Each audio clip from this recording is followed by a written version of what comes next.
The scent of yesterday's jasmine, clinging to the humid Seville air, usually lulled Isabel Vargas into the morning. From her small apartment in Triana, overlooking the Plaza de San Jacinto, where the laughter of children would soon replace the clatter of early morning delivery trucks, she'd watch the light paint the ceramic tiled facades gold. Her routine was a quiet devotion. A single, carefully brewed cup of café con leche, the milk warmed just so, and a piece of day-old bread she'd toast until crisp. Today, however, the jasmine felt cloying, the silence in her apartment too loud. She reused her tea bag, a small, almost unconscious act of thrift that had become more frequent lately. A baseline anxiety, a low hum beneath the surface of her days, always pulsed when she thought of Matteo, her son. The jangling of her ancient telephone cut through the quiet. Matteo. It was always Matteo when the phone rang with that specific urgency. Mama? His voice, even distorted by the line, was a familiar blend of charm and desperation. Matteo, hijo, ¿qué pasa? I need to see you, Mama. It's important. I'm on my way. He arrived an hour later, a whirlwind of restless energy that seemed too large for her small, tidy sala. Matteo, at 35, still possessed the boyish charm that had always been his most potent weapon. He was carrying a sheaf of papers, his eyes bright with an enthusiasm Isabel had seen many times before, each time preceding a new, foolproof venture. Mama, this is it! The one! He spread the papers across her small, lace-covered kitchen table. Artisanal olive oil, direct from the groves, subscription boxes. People are crazy for this stuff. Authentic, you know? Isabel listened, her heart a confusing mix of hope and dread. She'd heard variations of this speech for years, the gourmet tapas delivery, the handcrafted leather goods, the guided historical tours.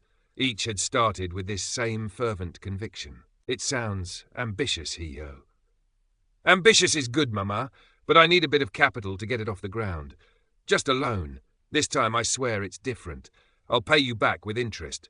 Think of it, Mama. You'll see me secure, finally. He leaned in, his voice softening, playing on the strings of her deepest desires. You've always wanted that for me, haven't you? Her savings, the modest sum left from selling her larger apartment in the city centre after Raphael, her late husband, had passed, were dwindling. She'd moved to this smaller place in Triana precisely to have a little cushion, a little peace. That night sleep eluded her. She saw Raphael's face, kind and impractical, and remembered the promise she'd whispered to him on his deathbed. I'll always look after our Matteo. The weight of that promise, 20 years old, still pressed down on her.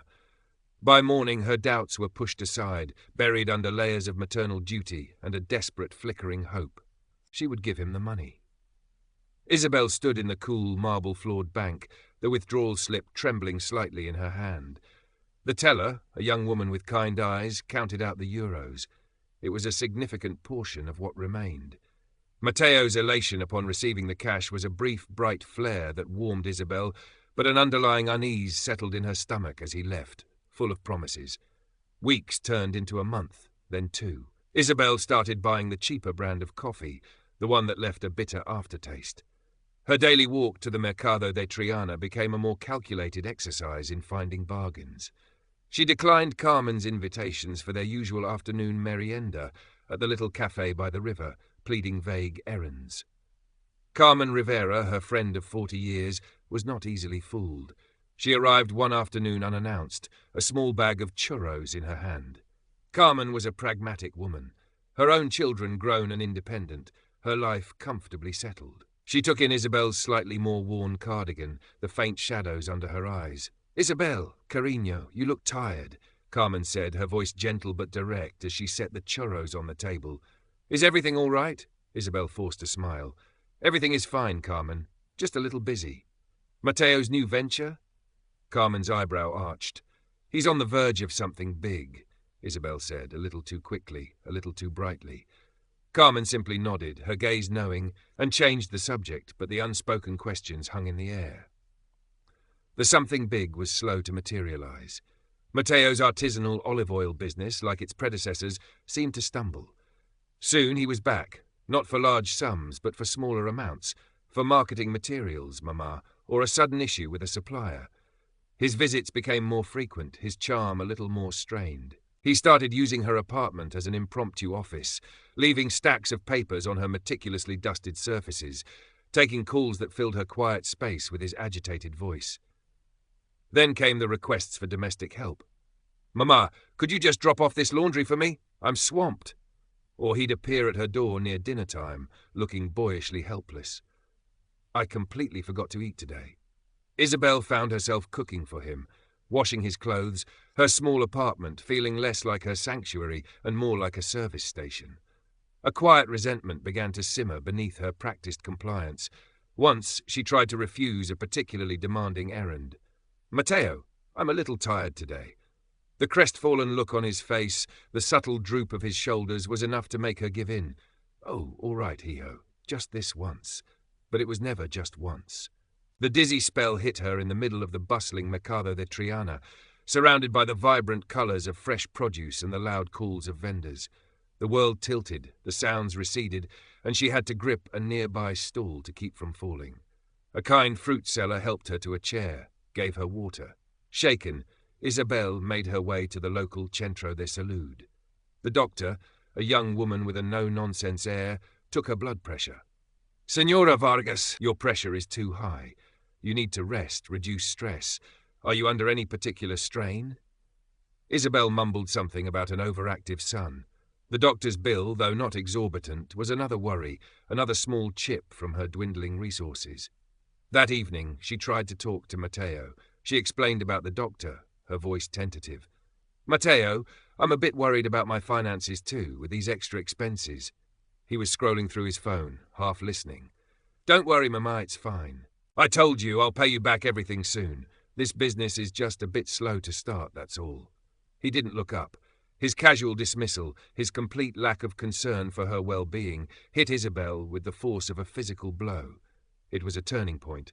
The years of sacrifice, the endless giving, suddenly felt like a heavy, thankless burden. For the first time, a flicker of anger, cold and sharp, pierced through her maternal devotion. The next day, Isabel found herself at Carmen's brighter, more modern apartment across the river, the words tumbling out. The money, the constant demands, the doctor's visit, Matteo's indifference. Carmen listened patiently, her usual outspokenness tempered with a deep affection. When Isabel finally fell silent, tears tracing paths down her cheeks, Carmen took her hand. "Isabel, mi amor," she said softly, "your heart is the biggest I know, but even the deepest well can run dry. He's a grown man. You've given him wings, but you keep carrying him on your back. Sometimes love has to be tough to be kind." Carmen then told her about a distant cousin who had enabled her son into complete helplessness, until a crisis forced a painful but necessary change. She didn't offer easy solutions, but her words resonated with a truth Isabel had been too afraid to face. Before Isabel left, Carmen pressed a small, unassuming pamphlet into her hand. "Read this, Cariño. Just something to think about." Back in her quiet apartment, Isabel unfolded the pamphlet. "Healthy Boundaries, Reclaiming Your Life." The words seemed to leap off the page. Each paragraph described a dynamic she knew intimately. The guilt, the fear of disapproval, the erosion of self. It was as if someone had peered into her soul. A strange mix of fear and a new, fragile resolve began to stir within her. Her first test came a few days later. Matteo called, his voice breezy. "Mama, could you run over to that new gourmet shop in Los Remedios and pick up some samples for me? It's a bit of a trek, but—" Isabel's heart pounded. She took a deep breath. "I can't today, Matteo. I have a follow-up appointment with the doctor." It was true, but even if it hadn't been, she knew she needed to say it. There was a surprised silence on the other end. "Oh, okay, Mama. I'll figure something out." He sounded slightly annoyed, but he managed. Isabel hung up, her hand trembling, but a small, unfamiliar sense of victory bloomed in her chest. The bigger test wasn't far behind. Matteo appeared at her door, his expression anxious. "Mama, I just need a little more, just 500. The supplier for the bottles is demanding upfront payment. It's crucial." This was the familiar script. But Isabel, remembering the doctor's stern face, the dwindling numbers in her bank book, and Carmen's unwavering support, found a new strength. "Hijo," she said, her voice steadier than she expected, "I simply don't have it to give right now. My health, my finances, I can't." Matteo's face fell. "But, Mama, it's crucial." Don't you understand? I thought you always supported me." The familiar guilt trip. He turned sullen, a petulant child in a man's body. Isabel stood firm, though every instinct screamed at her to relent, to soothe him, to fix it. "I do support you, Matteo, but I cannot keep pouring from an empty cup." He left, slamming the door just a little too hard. Isabel sank into her chair, the emotional cost heavy. She immediately called Carmen, who listened, praised her strength and reminded her that this was a process, not a single event. The real storm broke a week later. Matteo burst into her apartment, his usual charm entirely gone, replaced by raw panic. His face was pale, his hair dishevelled. "Mama, it's a disaster! My main olive oil supplier, the one from Jaén, he's demanding full payment for the last shipment immediately, or he's cutting me off, and the delivery scooter, it's broken down. The repair costs a fortune." His voice cracked. "I'm ruined if I can't fix this today." He paced her small sala like a caged animal. Then he stopped, his eyes wide and desperate, locking onto hers. "Mama, you have to help me. Please. Your jewellery, that old gold bracelet from Papa, we could sell it. Or you could co-sign a loan, just a small one. I'll pay it back, I swear." Isabel looked at her son, truly looked at him. She saw the fear, yes, but also the ingrained expectation that she, his mother, would always be the solution, the endless resource. She remembered her own recent fear in the doctor's office, the stark reality of her empty bank account. Carmen's firm, loving words. She thought of the small, fragile peace her recent boundaries had begun to cultivate within her. A profound calm settled over her. "No, Matteo," she said, her voice quiet but unshakable. "I love you, Hijo, more than words can say, but I cannot destroy myself for you any longer. I have nothing left to give in that way." She took a breath, meeting his incredulous gaze. "You are a capable man. You are resourceful. You must find your own way out of this." Disbelief warred with anger on Matteo's face. You won't help me? After everything, you're giving up on me." His voice rose, raw with accusation. "No, Matteo," she repeated gently. "I am finally letting you stand on your own feet." He stared at her for a long moment, his face a mask of hurt and fury.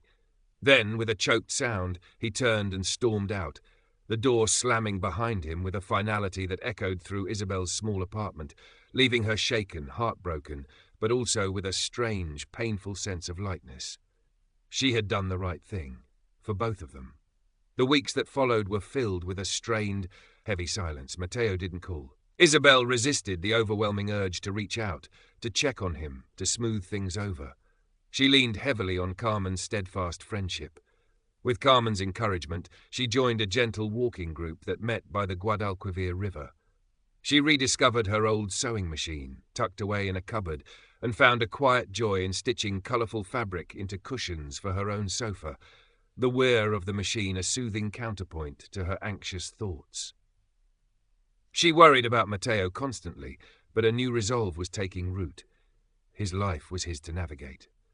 One afternoon, while walking through the Plaza de Cuba, she thought she saw him across the street, looking tired and thinner, heading into a modest cafe that was advertising for kitchen help.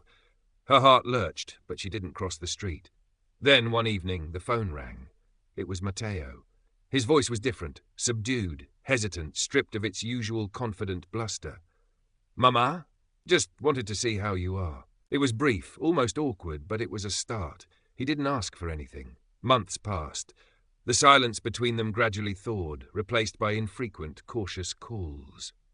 Then, one sunny Saturday morning, Matteo appeared at her door. He looked different, still her Matteo, but with a new quietness about him, a weariness that spoke of hard work rather than feckless schemes.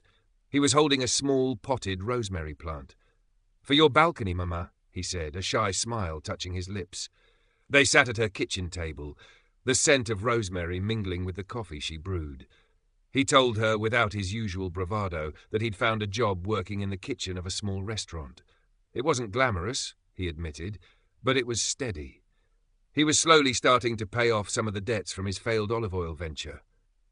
I was a fool, Mama," he said, looking down at his hands, "and a bad son." Isabel reached across the table and gently touched his arm. "You were learning, Matteo. We both were."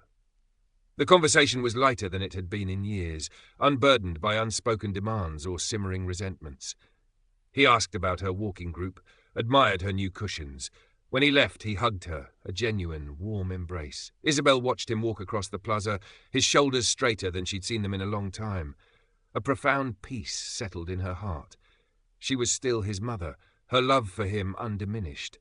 But she was also Isabel, a woman rediscovering her own strength, her own quiet joys, in her sun-drenched apartment.